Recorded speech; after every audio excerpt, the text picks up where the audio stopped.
ଏମିତି ମୁଁ କ'ଣ ଏଆଇରେ ଭିଡ଼ିଓ ବନେଇଥିଲି ଘର ଲୋକ ବାଲା ଖୁସି ହେଇଗଲା। ତ ହେଲୋ ୱାନ୍ ନମସ୍କାର ଜୟ ଜଗନ୍ନାଥ। ମୋ ନାଁ କାହ୍ନା, ମୁଁ ରୁହେ ବାଙ୍ଗାଲୋରରେ।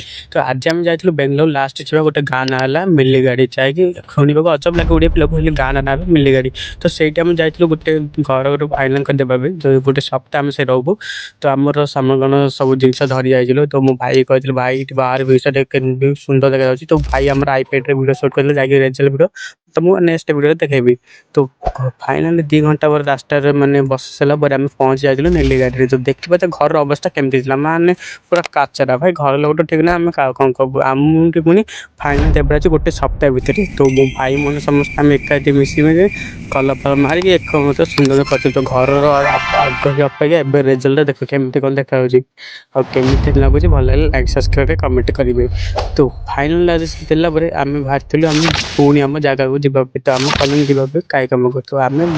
ଆସିବେଳେ ସିନା କାରରେ ବସେଇଲୁ, ହେଲେ ଗଲାକୁ ମୋତେ ଚୋର ଗାଡ଼ି ଯିବାକୁ ପଡ଼ିଲା। ତ କାହିଁକି ସାଙ୍ଗ ଚୋର ଗାଡ଼ି ତ ଏ ଗାଡ଼ିର ନାଁ କ'ଣ ଜାଣିନି, ହେଲେ ମୁଁ ଆକୁ ପିଲାମାନେ ଚୋର ଗାଡ଼ି ବୋଲି କହୁଛି। ତ ଆପଣମାନେ କ'ଣ କହିବେ ମୋତେ କମେଣ୍ଟରେ କହିବେ ହେଲା କି।